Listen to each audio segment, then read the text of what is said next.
I'm worth. I wouldn't work for anybody who didn't pay me what I'm worth. And they actually imagine that it's possible in capitalism to get paid for what you're worth. They don't understand, as you now do, that the only way any capitalist will ever hire you is if you produce more than he pays you. You schmuck. But we need you not to understand it, to think you're paid for your worth, and to think of that in terms of what you can buy. Long story short, consumerism is a peculiarly American ideology. Consumerism, the wild overvaluation of objects. When you're sad, go shop. When you're feeling badly, buy something. If your relationships are turning to crap, compensate yourself. Drink a lot. Eat a lot.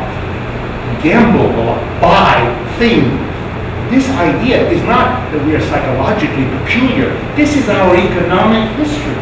We are a people that had to come to value objects and buying because it was presented as the necessary and adequate compensation for the awfulness of intense labor. Americans work as hard or harder than any other workers in the world, and that's been true a long time. Anyway, the American capitalist miracle, 1820 to 1970, was premised on the fact that the capitalists got richer and richer, got more and more surplus from the workers, therefore able to have new technology ahead of other people, to spend wildly on infrastructure, to build houses and suburbs and harbors and everything, to outpace all the other capitalist countries, to outpace England, from which we came, Germany, which for a short time was a competitor, and then we outran them, to fight world wars because we had so much output, we could equip everybody else and ourselves. Extraordinary, the capitalism. It survived politically because it convinced its workers to measure their own treatment not by the growing gap with the people they produce surplus for, as a Marxist would have done, but in terms of their level of consumption, which is what a consumerist ideology did. That's why it's so important here, and that's why it's so much developed here relative to almost anywhere else in the world. With this history, now let's look in the remaining few minutes at what happened in the 1970s, an absolute watershed in American history. So profound a change that it, as I will show you, produces the crisis we have now and makes it impossible to resolve or fix this crisis with any of the sorts of measures that Bush took or Obama has taken, because they don't deal with the underlying problem. Basically what happened in the 1970s was, for the first time in American history, capitalists no longer need to pay rising wages. The labor shortage is over. All the conditions of it are gone. Not only is there no labor shortage, there's a labor excess. Four reasons, basically.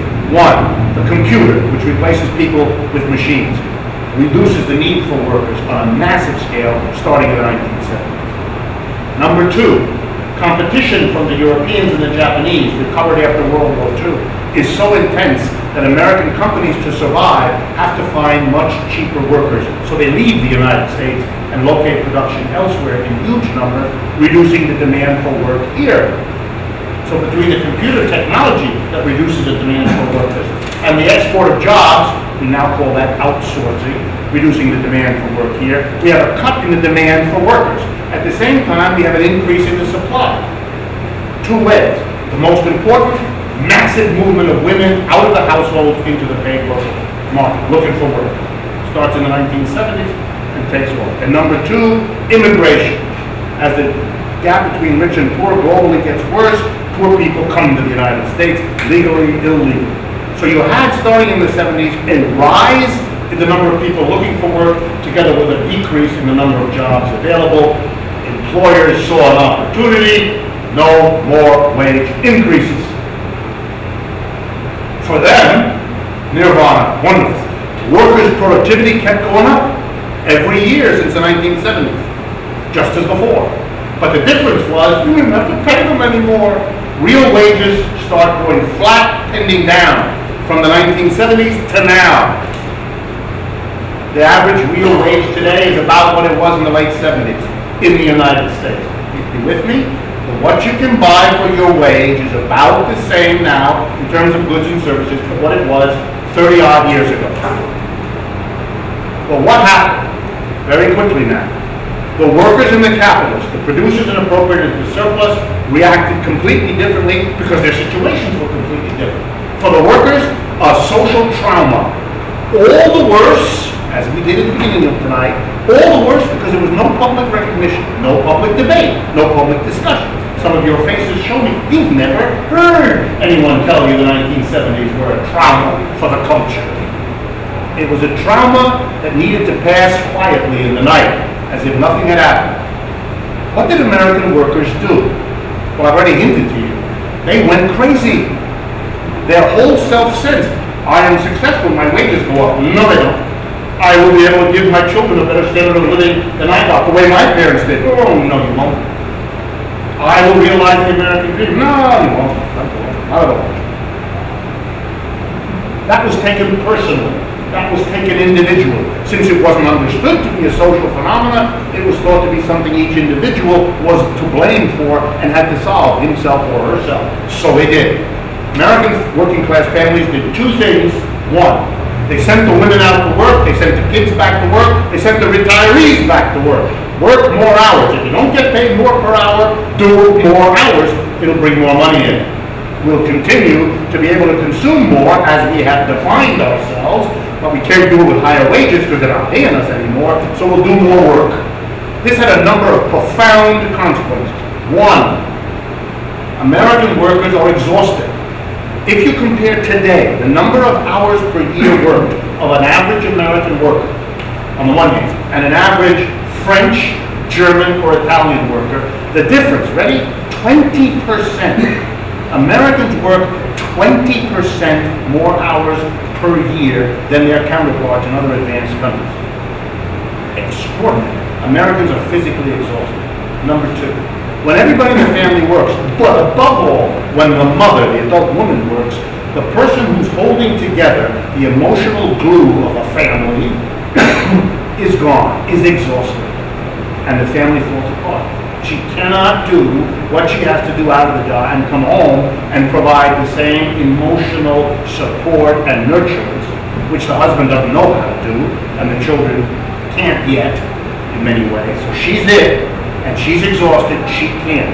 So we have not only the exhaustion of the family, but the stress of the family showing up in higher divorce rates than any other country, higher use of legal and illegal drugs. The largest users of psychotropic drugs in the world are American married women. No other demographic comes close. And that's not because they have a peculiar biology, it's because they're under unbelievable stress for the last 30 years. And finally, when it turned out that the women going out to work didn't bring much extra money in, because the woman has to have a separate outfit. She has to have buy prepared food because she hasn't got the time to make it. She has to have a car because we don't have a public transportation system.